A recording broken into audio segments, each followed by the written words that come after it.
Thank you. Thank you. Thank you.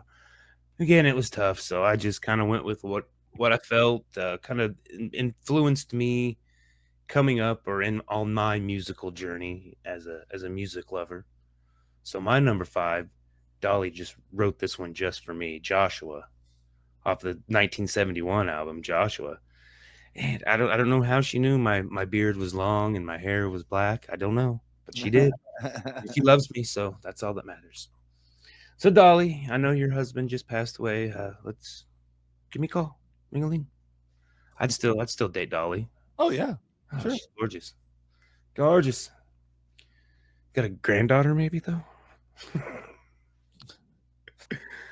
Ah, Don't my go number from date her to 4, date your granddaughter. That's not going to work. By the way, huh? don't go from trying to date her to date her granddaughter. That's just not a smooth play, Josh. And I'm starting to figure out more and more why you struggle. I know, I know. It's a rough life, but hey, we're not in it for the glory, not at all. My number 4, Kiss. I want you, Dolly. I want you. I love all of Kiss. I mean, Kiss has got a good category of stuff. I do not like them. I mean, they're they're weird. That's why I like them. They get good music.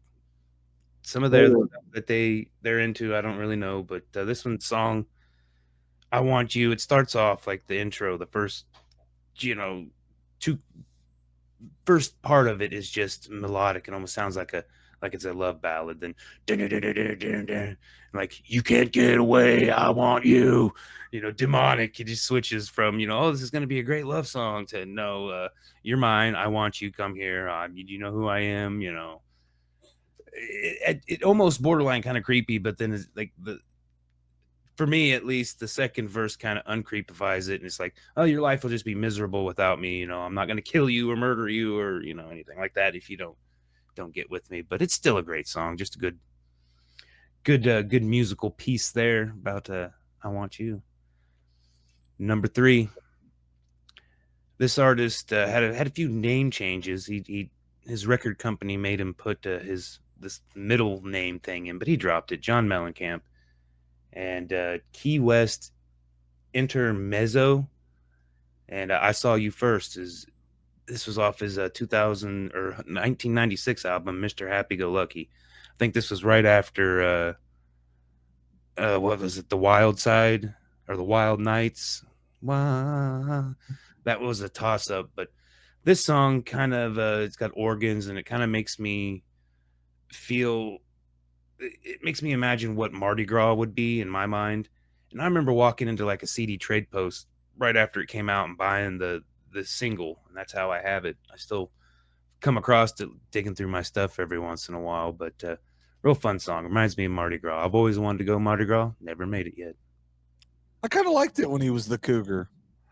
I mean, I didn't the Cougar. It's still the same music, but I think he didn't like it, and the record company made him keep it because I think he was John Cougar for a little while, and then he went John Cougar Mellencamp. Forever I thought they were two separate people because I thought like that's the reason. Like one guy's just John Mellencamp, the other's like, no, I'm John Cougar Mellencamp. Yeah. I'm like, these guys went to the same high school too, and I don't know. Damn, coach, calling me out. I assume that's I was gonna say I knew what that was in reference to. I didn't know if you were gonna put it up there or not. I was looking at it on the side. I hovered it, but I didn't do it. I was gonna wait till your list was done and say, hey, I apologize. I still love you, but that's how friends do it. I will be the first to admit I ain't got no game. Well, no, No I'm game. just telling you the way you did that one. Don't ever hit on somebody and then say, "Or do you have a granddaughter?" I guess was my reference. Yeah, probably not, but would probably be a little closer to my age, maybe. I don't know. I think her granddaughter could be closer to my age. I don't know. She might not even have kids. You could I don't know. possibly I don't have know enough about you, Dolly. I'm sorry if I offended you. So we're gonna move on to a number 2, Tribe Called Quest. Can I Kick It?